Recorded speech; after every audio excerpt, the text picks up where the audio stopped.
ఎన్నికల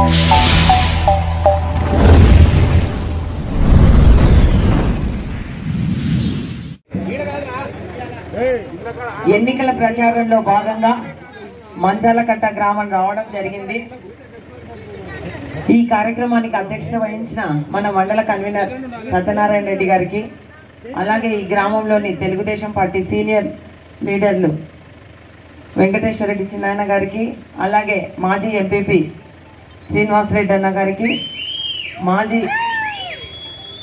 జెడ్పీటీసీ సీతారాం రెడ్డి పెద్దనాన్న గారికి, అలాగే మన నంద్యాల పార్లమెంట్ మహిళా అధ్యక్షురాలు పార్వతమ్మ గారికి, అలాగే మన చిందుకూరు సర్పంచ్ అనసూయమ్మ చిన్నమ్మ గారికి, ఇంకా వేదికను అలంకరించిన పెద్దలందరికీ, అలాగే మంచాలకట్ట గ్రామంలోని తెలుగుదేశం పార్టీ నాయకులకు, కార్యకర్తలకు, అలాగే ఇతర గ్రామాల నుంచి వచ్చిన తెలుగుదేశం పార్టీ నాయకులకు, కార్యకర్తలకు, సోదర సోదరీమణులందరికీ నా హృదయపూర్వక నమస్కారాలు తెలియజేసుకుంటున్నా. మీకందరికీ తెలుసు, మనకు మే 13 ఎన్నికలు వచ్చాయి. ఈ ఎన్నికల్లో ఎమ్మెల్యే, ఎంపీ అభ్యర్థులను ఎన్నుకోవాల్సి ఉంటుంది. మీరందరూ 2 ఓట్లు వేయాల్సి ఉంటుంది. మన నంద్యాల పార్లమెంట్ ఎంపీ అభ్యర్థిగా బైరెడ్డి శబరి గారు పోటీ చేస్తూ ఉన్నారు. అలాగే ఎమ్మెల్యే అభ్యర్థిగా నేను పోటీ చేస్తూ ఉన్నా. కాబట్టి అమూల్యమైన 2 ఓట్లు కూడా సైకిల్ గుర్తుపై ఓట్లు వేయించి గెలిపించాల్సిందిగా మిమ్మల్ని అందరినీ కోరుకుంటున్నాం. మనము ఒక్కసారి అని జగన్మోహన్ రెడ్డికి ఛాన్స్ ఇచ్చాం. చూసాము ఆయన 5 ఏళ్ల పాలన. మనం ఎంతో నష్టపోవడం జరిగింది. ఒక్కసారే మోసపోయాం, మళ్ళీ ఒకసారి తప్పు చేశాం, మళ్ళీ ఆ తప్పు ఇంకోసారి చేస్తే మళ్ళీ 5 ఏళ్ళు నరకం అనుభవించాల్సి ఉంటుంది. ఇప్పుడే మన రాష్ట్రం 20 ఏళ్ళు వెనక్కిపోయింది. కాబట్టి మీరందరూ ఒక్కసారి ఆలోచించుకోండి. ఆ రోజు అధికారంలోకి రాకముందు ఎన్నెన్నో హామీలు ఇచ్చి అధికారంలోకి వచ్చాడు ఈ జగన్మోహన్ రెడ్డి. అధికారంలోకి వచ్చిన తర్వాత నేను మొత్తం హామీలు 99 హామీలు నెరవేర్చినా అని చెప్పుకుంటా ఉన్నాడు. ఎక్కడ నెరవేర్చినాడో ఆయనకే తెలియాల. ఒక్కటి మాత్రం మద్యపాన నిషేధం చేసే నేను ఓట్లు అడుగుతానని ఆ రోజు చెప్పడం జరిగింది. మళ్ళీ మద్యపాన నిషేధం చేశాడా అమ్మా ఏమన్నా? ఈ రోజు మన రాష్ట్రంలో మద్యం ఏర్లై పారుతా ఉంది. క్వార్టర్ బాటిల్ 60 రూపాయలు ఉండేది, ఈ రోజు 200 రూపాయలు అయింది. అది కూడా కల్తీ మందు. ఆ కల్తీ మందు తాగడం వల్ల మన వాళ్ళు మన ఆరోగ్యాలల్లో జడగొట్టుకుంటా ఉన్నారు. 30 ఏళ్ళు బతికేటోళ్ళు 10 ఏళ్ళకే చనిపోవాల్సిన పరిస్థితి ఏర్పడింది. ఎక్కడ చూడు హాస్పిటల్లా ఏమ్మా హాస్పిటల్లో చేరినారంటే మందు తాగడం వల్లనే వస్తూ ఉంది. కాబట్టి ఆయన మాత్రం బాగా కల్తీ మందు పెట్టి ఆయన బాగా అభివృద్ధి చెందుతూ ఉన్నాడు. పైసలన్నీ తాడేపల్లి ప్యాలెస్కు పోతా ఉన్నాయి. మనకేమో అన్ని రేట్లు పెంచుతూ ఉన్నాడు. చూడండి అమ్మా, ఈరోజు నిత్యావసర వస్తువుల ధరలు ఆకాశాన్ని అంటుతా ఉన్నాయి. ఏం కొనలేకుంటున్నాం, తినలేకుంటున్నాం. అంతేకాకుండా పెట్రోల్ ధరలు పెరిగినాయి, డీజిల్ ధరలు పెరిగినాయి. ఆయన వచ్చిన తర్వాత కరెంటు బిల్లులు 9 సార్లు కరెంటు బిల్లులు పెంచడం జరిగింది. మనము కరెంటు తీగలు పట్టుకుంటే షాక్ కొట్టడం కాదు, కరెంటు బిల్లు పట్టుకుంటే షాక్ వస్తూ ఉంది. ఈరోజు గతంలో 100 రూపాయలు వచ్చే కరెంటు బిల్లు ఈ రోజు 1000 రూపాయలు, 1500 వస్తూ ఉంది ప్రతి ఒక్కరికి. అట్లా ఇట్లా చెప్పుకుంటూ పోతే ఎన్నో. అంతేకాకుండా యువతకు నేను అధికారంలోకి వస్తే 2,30,000 ఉద్యోగాలు ఇస్తాను, ప్రతి సంవత్సరం జనవరిలో జాబ్ క్యాలెండర్ విడుదల చేస్తా అని ఎంతో గొప్పలు చెప్పాడు. ఏది 5 జనవరిలు అయిపోయినాయి, మళ్ళీ ఎలక్షన్లోకి వచ్చాం మేము మనమంతా. కానీ ఒక్క జాబ్ క్యాలెండర్ అయినా వచ్చిందా? అంతేకాకుండా మెగా డిఎస్సి అన్నాడు. ఈరోజు మేము గ్రామాల్లో తిరుగుతూ ఉంటే మాకు ఏజ్ అయిపోతా ఉంది, ఒక డిఎస్సి కూడా లేదు అని. మొన్న ఎన్నికలు వస్తున్నాయని చెప్పేసి ఇప్పుడు group 1, group 2, DSC, mega DSC అని మనల్ని మళ్ళీ మోసం చేస్తూ ఉన్నాడు. అది మెగా డిఎస్సి కాదు, మోసప్ డిఎస్సి. మళ్ళీ మనల్ని మోసం చేయడానికి మళ్ళీ మన ముందుకు వస్తూ ఉన్నారు. ఒక్కసారి ఆలోచించుకోండి, గతంలో మన పాలన ఎట్లా ఉంది. రైతులు ఈరోజు రైతుల పరిస్థితి ఎంత అధ్వానంగా తయారైంది.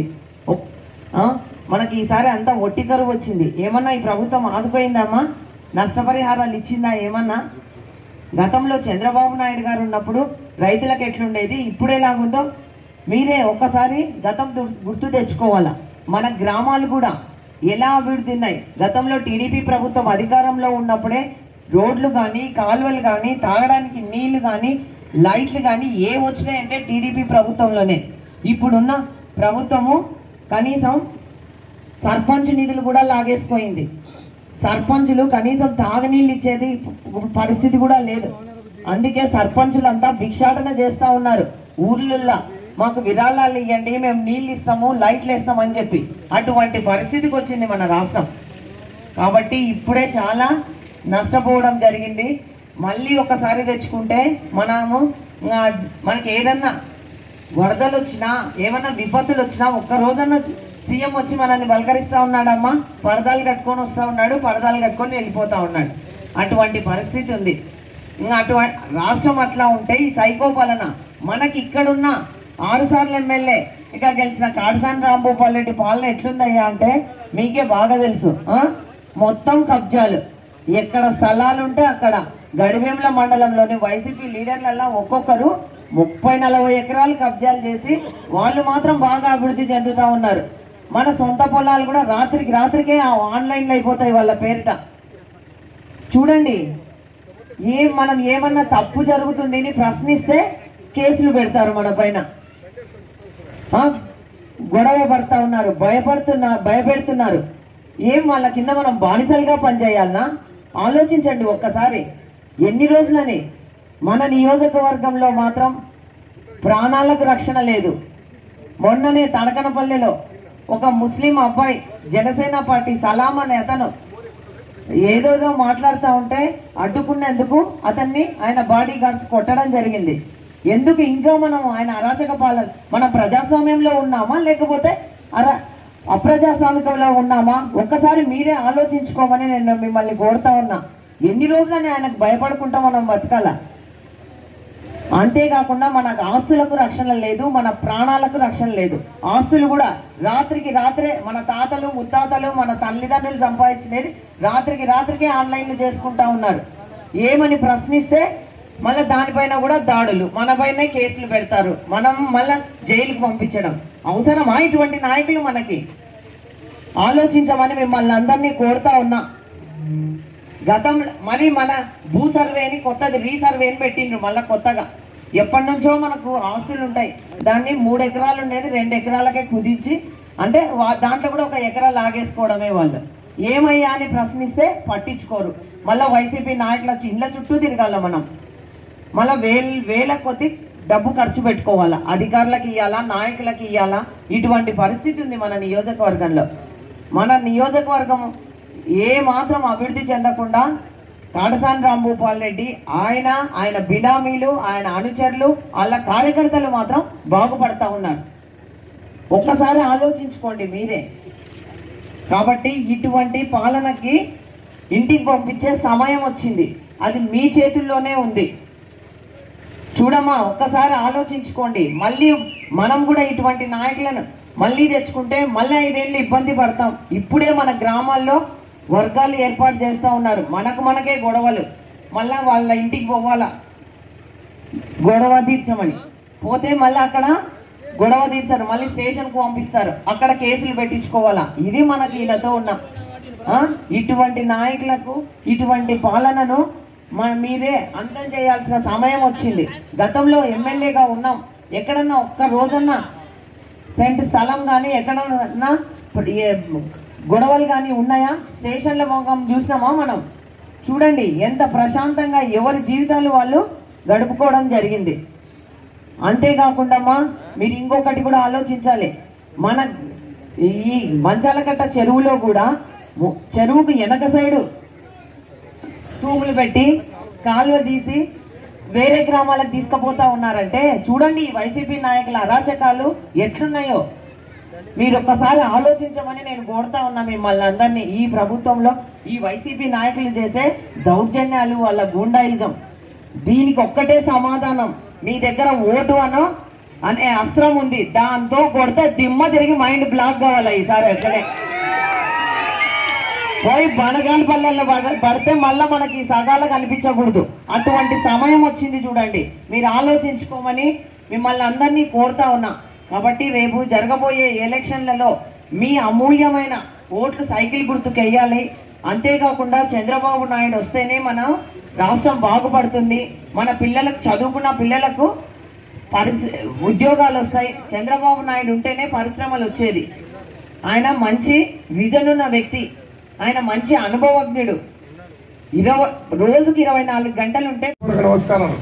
రేపు మే 13వ తేదీ జరగబోయే సార్వత్రిక ఎన్నికల్లో తెలుగుదేశం పార్టీ ఎమ్మెల్యే అభ్యర్థి చిరుతారెడ్డి గారికి, అలాగే ఎంపీ క్యాండిడేట్ బైరెడ్డి శబరి గారికి 2 ఓట్లు సైకిల్ గుర్తుపై వేయించవలసిందిగా కోరుచున్నాను.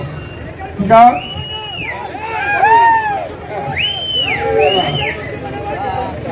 అలాగే ఈరోజు మన గ్రామానికి విచ్చేసిన సందర్భంగా మన గ్రామ సమస్యలను మన కాబోయే ఎమ్మెల్యే గారికి, అలాగే కాబోయే మంత్రి గారికి మనం చెప్తున్నాం. రాబోయేది మన గవర్నమెంట్ ఖచ్చితంగా. నేను అందరినీ మాదిరి ప్రతి వాళ్ళు ఇట్లా వీళ్ళు ఇట్లా అని స్టేజీలు ఎక్కి ఏదో తిక్క మాటలు మాట్లాడే అవసరం మనకు లేదు. నాకు 2 కోరికలు ఉన్నాయి. గడివేములలో బైపాస్ చేయించుకోవాలి, మనందరికీ మన ప్రాంత ప్రజలందరికీ బైపాస్ రోడ్ వేయించుకోవాలి ఒకటి. రెండోది మన గ్రామ ఇలాగే మన Kurnool Gadivemula road double road చేయించుకోవాలని మన ప్రజలందరికీ కోరిక తరఫున ఆమె గారికి చెప్పాము మేము. అలాగే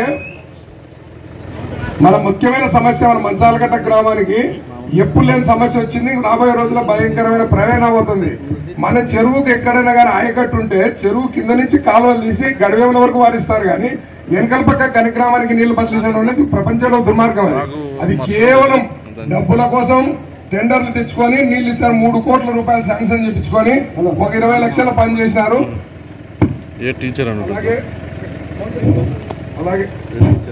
అలాగే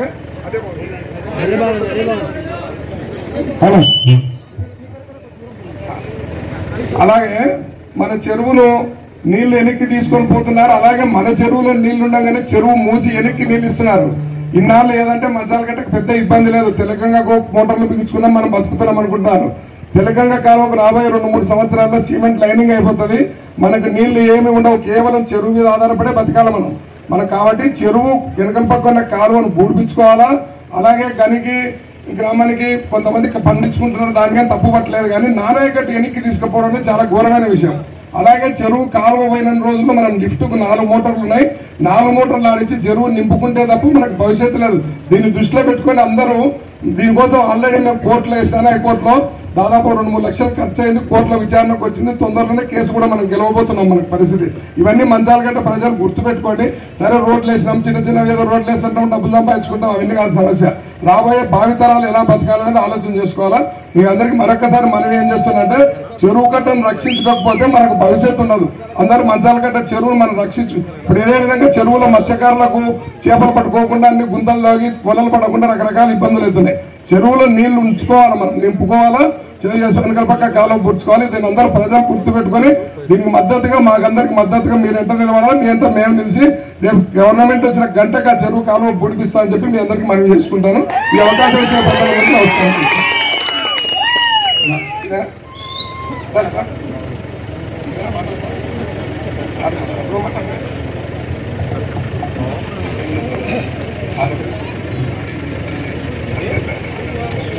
ఈరోజు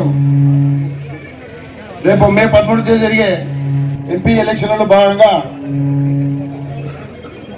ఈరోజు మన గ్రామానికి ఇచ్చేసిన తెలుగుదేశం పార్టీ అభ్యర్థి శ్రీమతి గౌర్ చిరుతారెడ్డి గారికి, మరియు ఇక్కడికి విచ్చేసిన మంచాలగట్ట గ్రామ ప్రజలకు, వేదిక మీద ఉన్న మంచాలగట్ట శ్రీనివాసరెడ్డి గారికి, మరియు అనుసూయమ్మ గారికి, పార్వతమ్మ గారికి, సీతారామరెడ్డి గడెంల ఎక్స్-జెడ్పీటీ సీతారామరెడ్డి గారికి, ఉంగాల వెంకటేశ్వరెడ్డి గారికి, వివిధ మన గ్రామానికి చేసిన నాయకులకు, కార్యకర్తలకు మరియు